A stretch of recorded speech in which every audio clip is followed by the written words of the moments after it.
Pada tahun 2015 pula, kami pula di Kundasang terlibat dalam tragedi gempa bumi yang dahsyat yang mengorbankan lebih daripada 22 orang.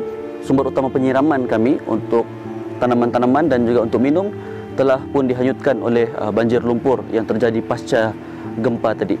Maka saya terfikir, apakah ada alternatif lain yang boleh saya bantu komuniti petani ini, khususnya ibu dan ayah saya sendiri, yang mana kami adalah antara kelompok yang paling terjejas. Nama saya Azizul Julirin. Saya merupakan graduan Universiti Malaysia Sabah dalam bidang sains aquakultur dan sekarang saya adalah pemilik kepada perniagaan Kundasang Aqua Farm. Dahulunya saya belajar di Universiti Malaysia Sabah pada tahun 2007 hingga tahun 2010. Jadi pada waktu itu saya terfikir sebabkan kami diberikan tanggungjawab untuk mengelola beberapa tangki ternakan ikan, yang mana hasilnya nanti itu sebahagiannya itu dari segi kos akan dipulangkan semula kepada pihak universiti dan segi keuntungan itu akan dibagikan sama rata kepada para pelajar. Jadi setiap saat dan setiap waktu yang saya lalui di Universiti Malaysia Sabah pada waktu tersebut memberikan satu motivasi kepada saya untuk menjadi seorang pemilik perniagaan berdasarkan kepada ilmu, pengalaman dan tunjuk ajar yang diberikan oleh pensyarah saya dan juga para senior, supervisor kami, pelajar-pelajar master dan juga di kalangan rakan-rakan yang membantu pada ketika itu. Bagaimana idea untuk memulakan perniagaan Kundasang Aqua Farm ini bermula? Ceritanya begini. Sewaktu saya belajar di Universiti Malaysia Sabah dahulu, saya ingat saya tahun 2008, seorang senior saya telah menjalankan sebuah eksperimen tentang aquaponik. Beliau mengambil pengajian sarjana lah, master, dan beliau telah meminta saya untuk membawa tanaman herba pudina ataupun mint untuk beliau integrasikan dengan tanaman ikan pada waktu tersebut lah. Jadi saya tertarik ya. Kemudian masa pun berlalu. Kemudian pada tahun 2010 saya menjalankan latihan industri di Jepun selama 3 bulan. Kemudian pada tahun 2011 ketika junior saya ingin pergi ke Jepun semula untuk menjalani latihan industri, berlaku tragedi gempa bumi yang dahsyat di sana. Kerana kita sudah ada hubungan baik dengan rakan-rakan di Jepun pada waktu itu, bertanya kabar dengan mereka, bertanya berita, dan antara berita yang saya sempat lihat pada waktu itu adalah inisiatif sebuah organisasi yang dipanggil sebagai Japan Aquaponics yang telah memberikan kit aquaponik kepada mangsa yang terlibat dalam tragedi gempa dan tsunami di Jepun pada tahun 2011 tersebut, dan memberikan mereka satu keupayaan untuk tetap berdikari walaupun dalam keadaan yang sukar. Dan kemudian masa juga berlalu. Pada tahun 2015 pula, kami pula di Kundasang terlibat dalam tragedi gempa bumi yang dahsyat yang mengorbankan lebih daripada 22 orang. Dan saya pada waktu tersebut masih lagi bekerja di sebuah agensi kerajaan negeri Sabah, terpaksa balik ke kampung dan membantu apa-apa aktiviti kemasyarakatan yang termampu, dan ayah saya terutamanya yang memang hidup sebagai seorang petani selama berpuluh-puluh tahun antara yang terjejas teruk.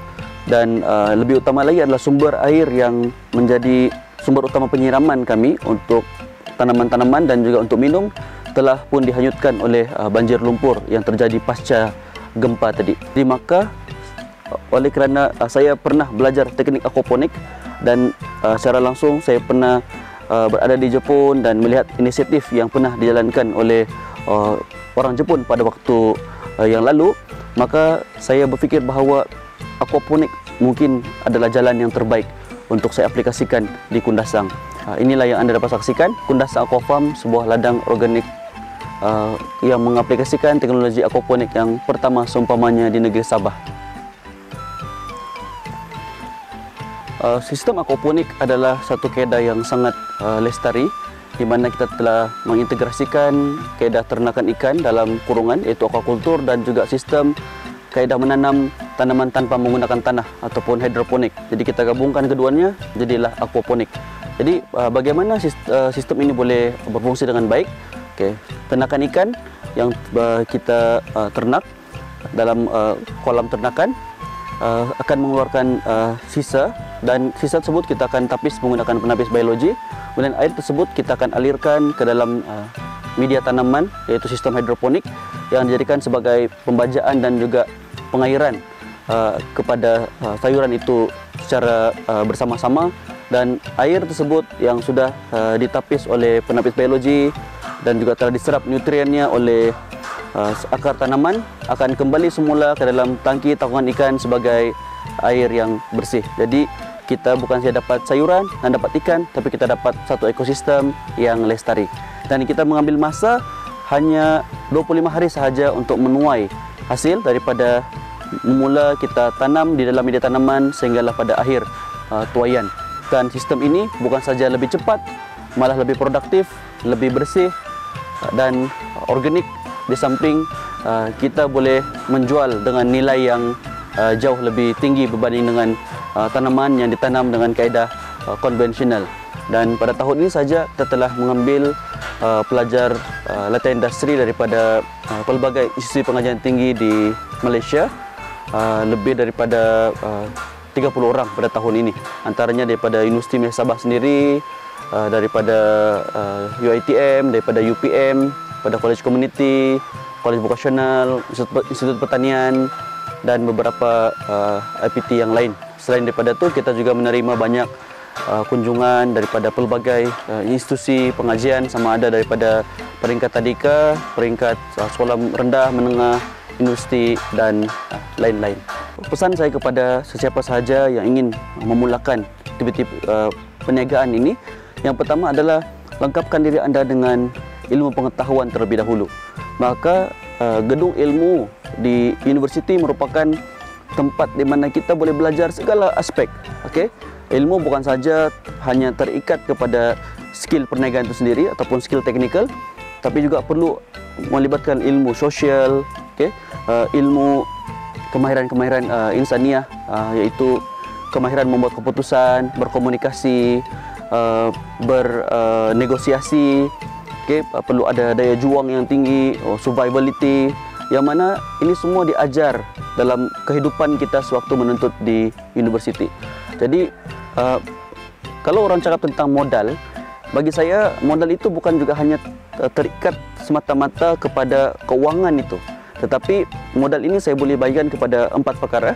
Yang pertama, modal ilmu itu sendiri. Yang pertama, cukupkan diri anda dengan ilmu pengetahuan dalam pelbagai sumber. Carilah ilmu walaupun sampai ke ceruk mana negara ataupun ceruk mana bumi sekalipun, atau dengan sesiapa sekalipun. Okey, yang kedua adalah modal dari segi modal fizikal. Apa bentuk-bentuk fizikal yang ada di sekitaran kita yang boleh kita manfaatkan? Apakah ada bantuan kerajaan dalam bentuk fasiliti?